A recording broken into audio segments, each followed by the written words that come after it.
Jackie Robinson showed leadership by breaking the color barrier in Major League Baseball. He left his legacy by becoming a Hall of Fame player and playing in 6 World Series. Robinson was the owner of a Rookie of the Year award, a World Series ring, and an MVP award. He was determined, brave, and an outstanding athlete. Jackie Robinson was born into a very rough time period with the Great Depression happening in the 1930s to the early 1940s and World War II also occurring. Robinson was born on January 31st, 1919 in Cairo, Georgia. Robinson grew up with 3 brothers and 1 sister in Pasadena, California.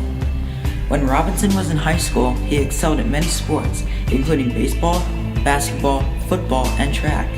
He attended the University of California at Los Angeles, better known as UCLA, and participated in those sports there as well. Robinson did many eccentric things during his life. Before he joined the MLB, he fought in World War II and played amazing in a collegiate and NFL champs game. After Robinson was discharged from the Army in 1944, he took on baseball. Whites and blacks played in 2 separate leagues, but it didn't end there. Blacks did not attend the same schools, eat at the same restaurants, or even drink from the same water fountains. Robinson played for the Kansas City Monarchs in the Negro League.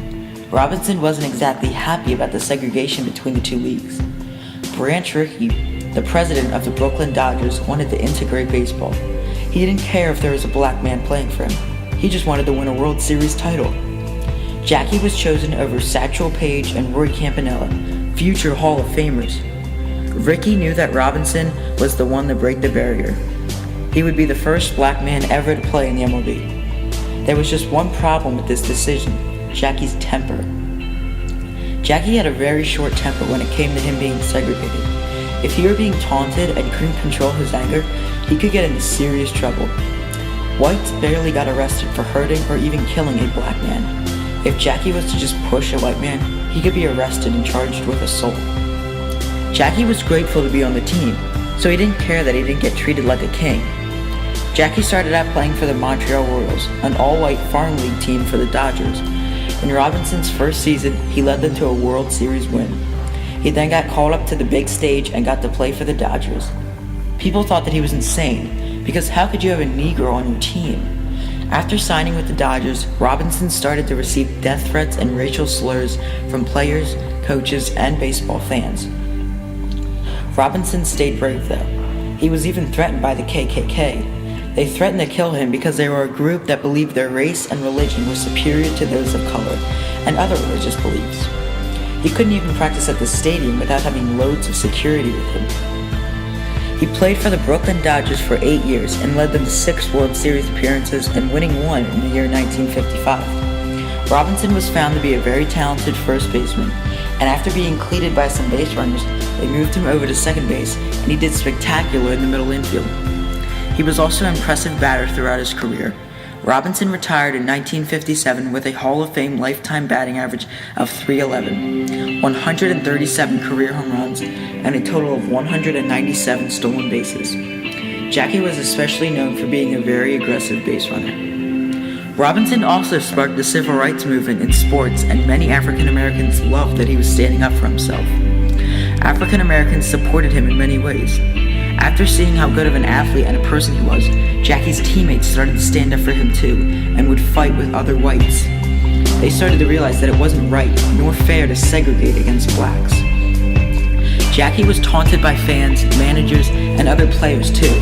Pitchers would throw at his head. Umpires would call balls strikes on him. When Jackie would be safe by 5 steps out of bag, the umpire would call him out. People were getting upset with how baseball had changed. Now it was a violent and upsetting game. Many African Americans knew that they were on the verge of integrating baseball because of how talented Jackie was.